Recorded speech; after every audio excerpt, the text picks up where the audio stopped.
kita akan mendengarkan renungan Rabu. Tapi sebelum itu, mari kita berdoa dulu ya. Kunci tangan, tutup mata, kita berdoa. Terima kasih Tuhan Yesus buat kesempatan hari ini. Kami mau lagi mendengar kebenaran firman Tuhan lewat renungan setiap hari Rabu. Tuhan pimpin kami agar firman yang akan kami dengar ini Tuhan boleh menjadi kekuatan bagi kami, sehingga kami boleh mengerti apa yang Tuhan inginkan dalam hidup ini ketika kami menjalani hari-hari kami di dunia ini. Berkati firman-Mu Tuhan, dalam nama Tuhan Yesus kami siap dengar firman-Mu. Haleluya, amin. Nah anak-anak, menjelang Desember ya, menjelang Natal di bulan Desember ini, pasti anak-anak sangat bersuka cita menyambut hari Natal. Nah, kira-kira di hari Natal ini apa saja yang membuat anak-anak merasa bersuka cita, merasa gembira, merasa tenang, merasa senang ya, merasa senang menyambut Natal. Mungkin ada yang berpikir, wow, kalau hari Natal saya pasti akan dapat baju baru, sepatu baru, ikat rambut yang baru, bando yang baru, dan semua yang hal-hal yang baru anak-anak akan dapatkan daripada orang tua. Atau ada yang berpikir, wow, kalau hari Natal di rumah pasti akan banyak makanan, ada kue-kue yang manis, ada minuman-minuman yang segar, ada makanan-makanan yang lezat yang siap disantap. Atau banyak hal yang akan membuat anak-anak merasa senang, merasa sukacita ketika anak-anak menyambut hari Natal. Ya, hal-hal yang sering kita alami pada saat menjelang hari Natal ya. Mungkin ada yang akan mendapat uang dari orang tua, akan dapat kado yang istimewa dari orang tua. Tapi sebelum itu, mari kita akan baca dulu satu ayat Alkitab. Mengapa kita harus bersuka cita pada saat hari Natal? Mari kita buka di dalam Galatia pasal 4 ayat 4 dan 5 berbunyi demikian. Nanti dibaca ya.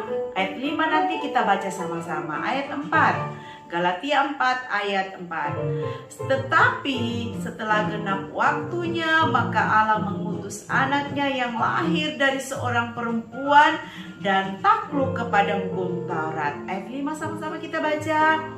Ia diutus untuk menebus mereka yang takluk kepada hukum Taurat, supaya kita diterima menjadi anaknya. Ternyata anak-anak, mengapa kita harus bersuka cita pada saat kita merayakan Natal? Kita mengingat bagaimana kasih Tuhan. Dia mengutus anaknya supaya kita boleh menjadi anak-anaknya. Itu suatu kabar yang sangat luar biasa, yang membuat kita semua merasa senang bahwa ketika Tuhan Yesus lahir, ya nanti Dia akan menebus kita di kayu salib, dan kita boleh menjadi anak-anak Tuhan yang dahulunya kita berdosa, dihukum dan harus mati binasa, masuk dalam neraka. Tetapi karena Tuhan lahir, Tuhan hadir di dunia, Tuhan menebus kita, maka kita beroleh keselamatan dan kita menjadi anak-anak Tuhan, pewaris kerajaan surga. Nanti akan jelaskan makna Natal yang harus anak-anak ingat pada saat ini, bahwa ketika kita merayakan Natal, ternyata kita harus mempunyai pikiran yang baik bagaimana seharusnya kita merayakan Natal. Yang pertama, makna Natal yang pertama adalah Natal adalah sukacita besar yang Tuhan karuniakan kepada manusia. Natal adalah sukacita besar yang Tuhan karuniakan kepada manusia, karena Tuhan hadir, Tuhan lahir untuk menebus kita.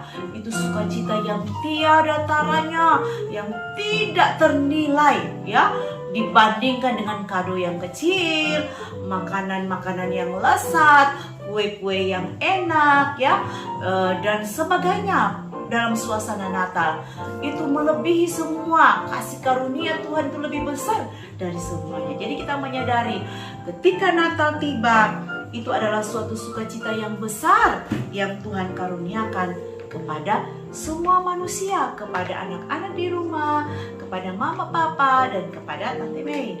Yang kedua, ya, Natal itu mengajarkan kita untuk berbagi dan peduli kepada sesama, ya. Peduli kepada sesama, berbagi, mengasihi orang lain. Anak-anak Tuhan sudah mengajarkan kepada kita bagaimana kita harus mengasihi. Kasih Tuhan itu luar biasa, ya. Dia rela menembus kita, dia rela menanggung semua kesusahan kita, dosa-dosa kita, ya. Dia datang ke dunia untuk membuat manusia yang berdosa ini dijadikan tidak berdosa, diselamatkan. Jadi kita juga harus bisa mengasihi sesama manusia seperti Tuhan sudah mengasihi kita. Kita peduli, ya. Kalau ada teman-teman kita yang berkekurangan, kita bisa bantu mereka. Kalau kita tidak punya apa-apa untuk membantu mereka secara materi, kita harus berdoa buat mereka. Yang sakit kita doakan, yang berkekurangan kita juga berdoa supaya Tuhan selalu memberkati. Ya, jadi Natal bukan kita akan hidup hura-hura, pesta pora, makan-makan enak, ya, pakai sepatu yang mahal-mahal yang bagus-bagus. Tidak apa-apa kalau punya, tetapi kita harus ingat juga bahwa kita harus bisa berbagi dengan sesama yang berkekurangan. Yang ketiga, Natal adalah kasih yang tulus diiringi dengan tindakan yang nyata.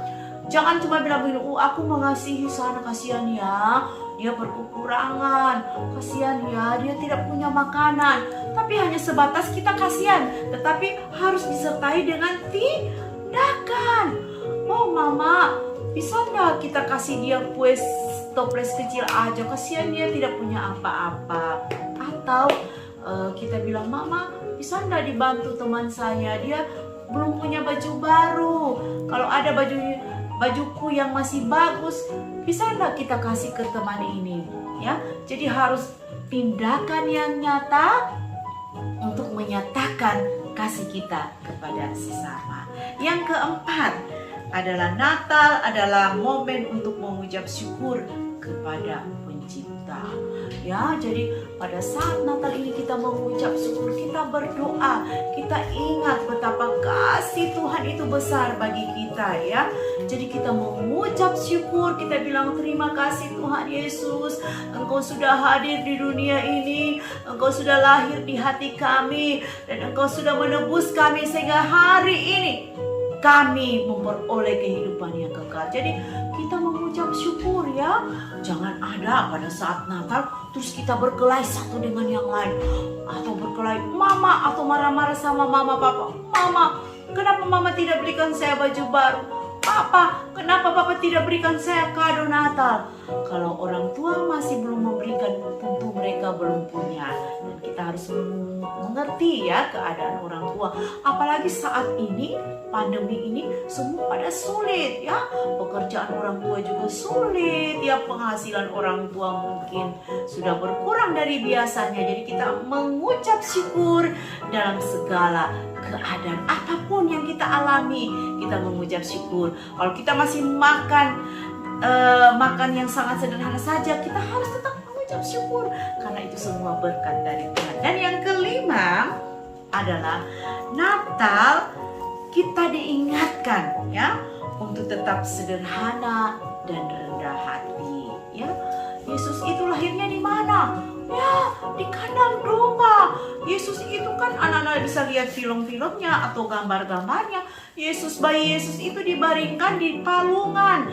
Palungan itu adalah tempat makanan domba, tempat makanan ternak. Sangat sederhana. Padahal Tuhan Yesus itu adalah raja di atas segala raja, tapi dia mau lahir di kandang yang hina. Itu membuktikan kepada kita bahwa kita pun harus hidup sederhana, ya. Kalau kita punya kelebihan yang ada pada kita, mungkin kita punya makanan berlebih, pakaian berlebih, kita bisa berikan kepada orang lain yang berkekurangan. Ya, jadi kita tetap hidup sederhana dan tetap rendah hati, ya. Tetap rendah hati, saling mengasihi satu dengan yang lain, ya. Mari anak-anak, di suasana Natal kali ini, walaupun masih dalam suasana pandemi, tapi tidak akan mengurangi sukacita Natal itu yang luar biasa. Oke, mari kita semangat menjalani hidup ini, merayakan Natal dengan sukacita yang daripada Tuhan, sederhana dan selalu rendah hati. Oke, mari kita berdoa. Terima kasih Tuhan Yesus buat firman-Mu yang sudah kami dengar hari ini. Biarlah anak-anak semua yang ada di rumah boleh merayakan Natal dengan sukacita yang dari Tuhan, sehingga kami boleh mengalami Natal yang luar biasa ini dengan suasana yang berbeda dari yang lain. Kami boleh peduli kepada sesama kami boleh mengasihi teman kami boleh mengasihi keluarga kami, tetangga kami, dan siapa saja yang kami jumpai Tuhan. Dan kami boleh berbagi berkat-berkat Natal yang ada pada kami. Kami mengucap syukur dalam nama Tuhan Yesus. Haleluya.